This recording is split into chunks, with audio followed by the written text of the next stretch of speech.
Hello, I'm Kads, and welcome to today's video. So today we're going to be doing another episode of Shardless Champion Chase. We are nearing the end of the Titus Black Plume Fusion, and as it is 2x Sacreds, and we have a relatively low milestone in the Champion Chase, it doesn't really make sense for me to pull any shards, so we're going to be saving our shards, despite the fact that there is a 10x for Poison Exploder, which is very, very tempting, I must admit, and despite being kind of fresh off of Sacred Mercy, meaning it would generally speaking be a good time to pull during 2x Sacreds to build up towards Mercy and or hit a legendary. We're going to stick to our guns here and go for the min-max approach. So this is going to be this is the Champion Chase for the Fusion, and yeah, the milestone that we need to get to is all the way down at 5550, which is very, very cheap, or 1550 rather, which is still really cheap. But however, we are going to be going towards the 3000 to get the legendary tome, and we're still going to do that entirely again shardless. That is the play here. But yeah, the primary purpose of this is for the sake of the Fusion,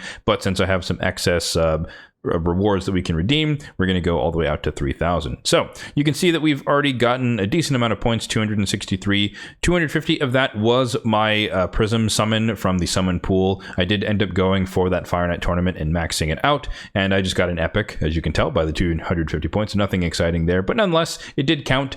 I held on to that until the Champion Chase began, and then it automatically summoned from the summon pool, and so I got credit for that in this. Popping over to the portal, we've got a decent amount of stuff that we can redeem for some free, air quotes, Champion Chase points, starting off with, of course, the epics for the Fusion itself. So we've got accrued 3 of them so far. They are void epics, and so they're going to give us 350 points a pop for a grand total of 1050. So basically, we're off rip with the Prism Shard and these 3 epics. We're already at 1300 points. So basically, you know, I would have to pull 1 sacred minimum in order to get all the way out there, which of course we're not going to do. But nonetheless, that could be a way to get there.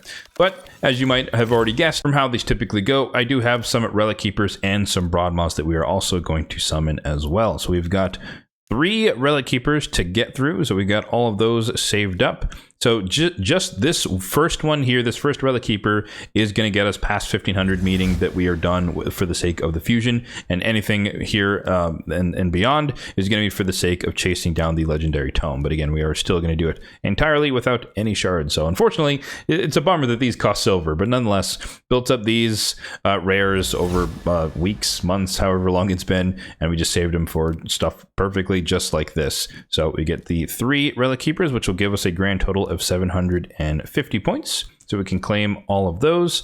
I have, I think, 1 Broadmaw at the moment to summon as well on top of all of this.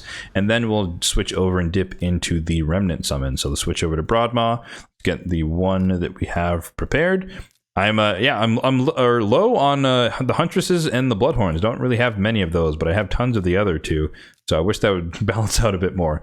But regardless, there we go, another 350 from that. So that should put us, I believe, somewhere around 2200-ish or so altogether. So a very quick check on the Champion Chase tournament. We are actually at 2400 points, so slightly under our estimation there. But nonetheless, we move on to the Remnant Summon. So mathematically, all we need are 3 non-void epics, or 1 non-void and 1 void epic. So we'll kind of see what we can get from these. I've built up 12. I haven't pulled one of these in a good long while. Ugo, we'll take it. That's a duplicate for that's not for empowerment, because mine is fully empowered. So there's our 1 non-void epic.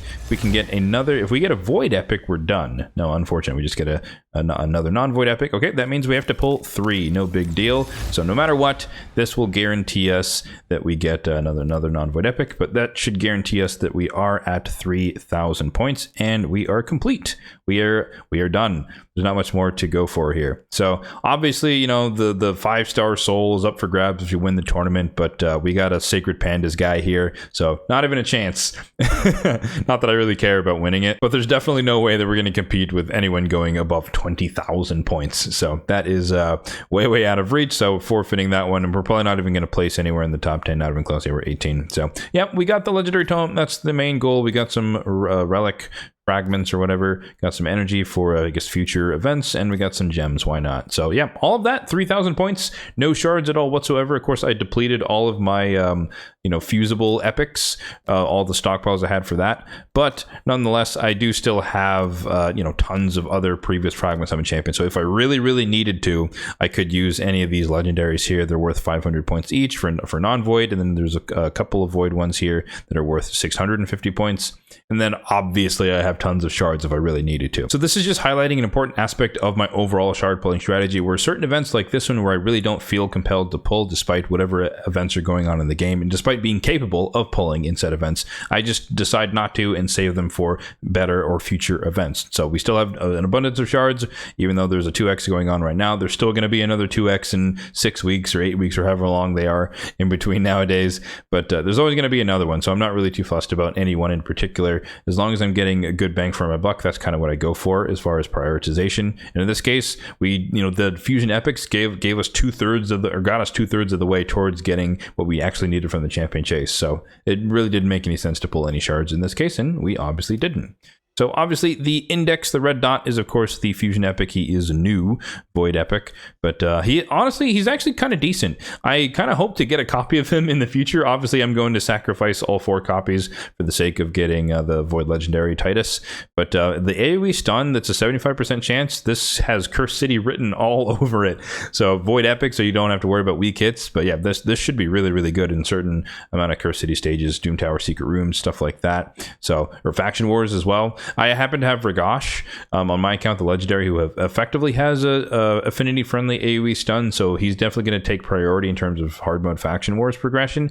But again, for Cursed City, I'll definitely be keeping my eye out, or my eyes peeled, for this guy. So hopefully I do happen to get him in the future. Also continuous heal, increased speed. So pretty solid champion. Build him with some accuracy, build him with some speed, and he can do work for your teams in those areas. So yeah, that is going to do it for today. Pretty short and sweet. And again, this is just an important part of my overall shard strategy, kind of highlighting that. I know these videos typically don't get as many views, but I think it's nonetheless important to kind of highlight, sometimes when I don't pull and other times when I do. But of course, that's just my strategy. Let me know in the comment section down below if you were pulling your shards this weekend, because it is of course 2x sacreds, which is not necessarily a bad time to pull. And let me know in the comment section as well what you got from your shards. Hopefully there was something good. As always, if you did find this video helpful, then be sure to hit that like button down below. Really does help out the channel. And feel free to hit the subscribe button down below as well if you are enjoying the content overall on the channel for more content just like this one in the future. Thanks for watching and have a good one.